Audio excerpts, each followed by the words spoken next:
बिस्मिल्लाहिर्रहमानिर्रहीम। अस्सलाम वालेकुम। उम्मीद करते सब लोग अल्लाह पाक के फजल करम से खैर आफियत होंगे और हम भी अल्लाह पाक के फजल करम से खैर आफियत से। ये थी जी हमारी आज की इफ्तारी और अब इसकी तैयारी की जो सारी रूटीन है हम वो आपसे शेयर करते हैं और हम बताते हैं कि हमने इसको किस तरीके से तैयार किया था।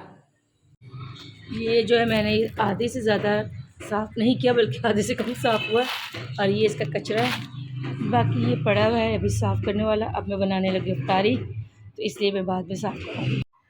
ये जी मैंने आलू छील कर रख ली हैं और ये मैंने दही बड़ों के लिए आलू बॉईल कर ली और ये 3 आलू मुझे और मिल गए। मैं सोची थी आलू ख़त्म हो गए तो मैं बनाने लगी आलू और चिकन। और यहाँ पर ये देखिए जी मैंने सारा सामान जो है तैयार करके रखा हुआ है। ये टमाटर मैंने कटिंग करके रख ली, इसी के अंदर मैंने लहसुन अदरक रखा हुआ है। चिकन जो ये मेरी बेटी माशाल्लाह वॉश कर दी अच्छे तरीके से और ये प्याज जो मैंने ये भी कटिंग करके रखी हुई है। अब मैं इनकी इसको बनाने की और यहाँ पर जो दही बड़े की बूंदी हैं वो मैंने ये देखिए भिगो कर रख दी हैं। साथ में माशाल्लाह ये इफ्तारी के लिए सामान भी बनाऊंगी और खाना भी बनाऊंगी। और यहाँ पर जी मेरी बेटी करने लगी थी किचन साफ। यहाँ पे प्याज आ गए और ऑयल के अंदर इसको अब हम फ्राई कर लेंगे, ठीक है। यहाँ पर जी हमारी जो प्याज है वो ब्राउन हो चुकी है, अब मैं इसे निकाल रही हूँ। और ये देखिए जी आज मैंने सोचा कि मैं भी साथ साथ वॉइस करती ही जाती हूँ, वीडियो के साथ ही वॉइस भी बना अपनी यानी कि डालती जाती हूँ। तो लेकिन जो मैं जो वॉइस साथ साथ बोल रही थी तो फिर हमारे यहाँ अजान स्टार्ट हो गई थी, इसी वजह से मैंने वॉइस ख़त्म कर दी, मतलब साथ साथ बोलना बंद कर दिया। फिर बाद में मैंने वॉइस ओवर स्टार्ट कर दी थी। मैंने पहले जग के अंदर दही डाल दिया था, फिर मैंने प्याज डाली थी और यहाँ पर साथ साथ मैंने चिकन को जो ऑयल में डाल दिया था। साथ ही मैंने टमाटर और लहसुन अदरक का पेस्ट तैयार करके रखा था उसको इसमें शामिल कर दिया और अब हमने आँच कर दी थी तेज़ ताकि हमारा जो चिकन है वो फ्राई हो जाए। और हम इसको अच्छे तरीके से फ्राई कर रहे थे। हमने सोचा जितने देर हम चिकन फ्राई करते जो हमने प्याज को ब्राउन करके ग्राइंडर में डाला था जग में, मतलब उसको तो हम फिर वो पीस लेते हैं। और ये आलू मेरी बेटी कटिंग कर रही थी और ये देखिए किस तरीके से उसके साथ ये खेल रही थी। फिर मैं इसे नाराज़ हो रही थी और फिर मैंने इसे आलू ले लिए थे। मैंने कहा तुमसे तो कोई काम होने नहीं, दिखाओ मैं खुद ही कटिंग कर लूँ। यहाँ पर जो मैंने स्पाइसेस जो ऐड कर दिए थे अब मैं इसको फ्राई कर रही हूँ। और ये मैंने प्याज में ग्राइंड की थी, ये देखिए ये भी मैं इसमें शामिल कर दूँगी। और अब हम इसको अच्छे से भून लेंगे क्योंकि साथ साथ ही इसमें मैंने आलू कटिंग करके रखे ना वो भी शामिल कर दिया ताकि आलू भी हमारे साथ साथ ही भून जाए। बस कहीं पर मैंने साथ साथ वॉइस कर ली थी, कहीं पर मैंने म्यूट कर दी और फिर इनका वॉइस ओवर कर रही थी। और ये हमने आलू शामिल कर दिए थे। हमने सोचा मसाले के साथ साथ आलू जो हमारे वो भी भुन जाएंगे और साथ साथ ये भी सॉफ्ट हो जाएंगे यानी कि ये गल जाएंगे। तो यहाँ पर जो आलू थे ना उसकी मिकदार हमारी ज़्यादा थी, चिकन हमारा कम था क्योंकि मेरे जो बच्चे हैं माशाल्लाह जी आलू बड़े शौक से खाते, इसलिए जी मैंने आज आलू ज़्यादा डाले थे। बल्कि बाद में मेरे हस्बैंड मुझे बोल भी रहे थे कितने ज़्यादा आलू तुमने सालन में डाल दिए हैं। और ये जो मेरी बेटी ने इसको चम्मच लाने का बड़ा ही शौक़ है और ये मेरी बेटी इसको ऊपर नीचे मिक्स कर रही थी। मैंने कहा तुमने तो बोटियाँ तोड़ देनी तो इसको बस कर दो। इधर माशाल्लाह से हमारा जो सालन है वो तैयार हो रहा था और साथ साथ जी मैं इफ्तारी के लिए आलू को जो मैंने बॉईल करके रखे हुए थे दही बल्लों के लिए वो कटिंग कर रही थी। और फिर आलू कटिंग करने के बाद जी मैंने बूंदों को पानी से निकाल कर निचोड़ कर निकाल लिया। और ये देखे जी मैंने सारी जो बूंदें थी इसी तरीके से निकाल ली थी।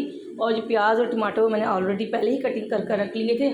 मुझे ना दही बल्लों में पुदीना जो होता है उसकी पत्तियाँ मतलब उसके जो पत्ते होते हैं वो मुझे बड़ी ही पसंद है, लेकिन मैंने भूल गई थी निकालना तो मैंने उसको ग्राइंड कर लिया था हरी मिर्च और पुदीना को, साथ में थोड़ा स्पाइस जीरा और मैंने रायते में यानी कि वो हरी चटनी डाली थी। और ये देखिए जी जो मैंने सारा मीज़ा तैयार किया था ना, आलू को कटिंग किए थे, प्याज टमाटर कटिंग किए थे, वो मैंने सारे एक बाउल में डाल के इनका ऊपर अच्छे तरीके से ऊपर नीचे मिक्स कर रही थी। बल्कि मैं नहीं मेरी बेटी मिक्स कर रही थी। मैंने उसे कहा कि तुम जल्दी जल्दी से मिक्स कर लो ताकि हम फिर बाद में ना इसे सर्व करेंगे। और यहाँ पर जो दही बल्लों की जो दही बनाने थे हमने मतलब इसका रायता वो तैयार करा। तो ये देखिए जी मैंने ग्राइंड करके ना फ्रीज़ कर दिया था तो थोड़ी देर में ये मतलब जम गया। और यहाँ पर मेरी बेटी जो है वो बना रही है टैंग। इससे पहले चीनी को हल्का सा घोल लिया, मतलब इसको अच्छे तरीके से पानी में मैश कर लिया। उसके बाद जिसने इसमें टैंग शामिल कर दिया था साथ साथ हमारी जो चीनी थी वो भी इसमें सॉल्व हो रही थी। और ये देखिए जी हमारा जो टैंक वो तैयार हो रहा है। अब हम इसमें जस्ट शामिल करेंगे ठंडा पानी। यहाँ पर जो हमारा चिकन है वो अच्छे तरीके से भून चुका और ये देखिए जी हमारे आलू चिकन की भुनाई हो चुकी है। अब हम इसमें शामिल करेंगे हस्बे ज़रूरत पानी, यानी कि इसकी जो हमने ग्रेवी बनानी शोरबा बनाना है अब हम इसमें वो शामिल कर देंगे। और ये देखिए जी हमने हस्बे ज़रूरत इसमें शामिल कर दिया पानी जितना में रिक्वायर था। और ये देखिए जी अब हम इसको पकने के लिए छोड़ देंगे। और साथ साथ में जी मैंने रोटियाँ भी बना कर रख ली थी क्योंकि आज हमारे घर आए हुए थे गेस्ट, इसी वजह से मैंने रोटियां बना ली थी टाइमली क्योंकि फिर अब तारीख बाद दिल नहीं करता नहीं हिम्मत होती है। माशाल्लाह जी रमज़ान का जो बड़ा बाबरकत महीना है इसमें सारा दिन ही इबादत में इंसान मसरूफ़ रहता है, फिर बड़ा मज़ा भी आता है कि अल्लाह पाक का हमारे वक्त ज़िक्र कर रहे होते हैं। तो जब हम छोटे होते थे ना तो मेरी वालदा पढ़ती थी कुरान पाक, तो उनके साथ हम कंपटीशन लगाते थे। हमारी वालदा कंप्लीट करती थी 4 से 5 कुरान पाक मुकम्मल करती थी रमज़ान शरीफ के। तो फिर मैं भी अपनी अम्मी को देख कर यानी कि कोशिश करती कि मुझसे भी ज़्यादा से ज़्यादा कंप्लीट हो, लेकिन मैं 2 से 3 कुरान पाक मुकम्मल कर पाती थी। लेकिन अब यानी कि रमज़ान के एक ही कुरान पाक मुकम्मल होता है, बड़ी मुश्किल से वो भी। और ये हमारी जो अफ्तार जो तकरीबन सारी तैयार हो चुकी है। ये मेरी बहन ने भेजी थी मुझे फ्रूट चाट, उसने आज अपनी अफ्तारी में फ्रूट चाट बनाई थी, तो उसने हमें भी शेयर कर दी। और ये फाइनली जो हमारा टैंग है वो तैयार हो चुका है। इधर जो हमारा सालन था वो भी अच्छे तरीके से पक चुका है। ये फाइनल उसकी लुक है, ये देखें जी। हमारा जो सालन वो भी रेडी हो चुका है। रोटी हमारी ऑलरेडी मैंने पहले ही बना कर रख ली थी और दही बल्ले भी हमारे बन चुके थे।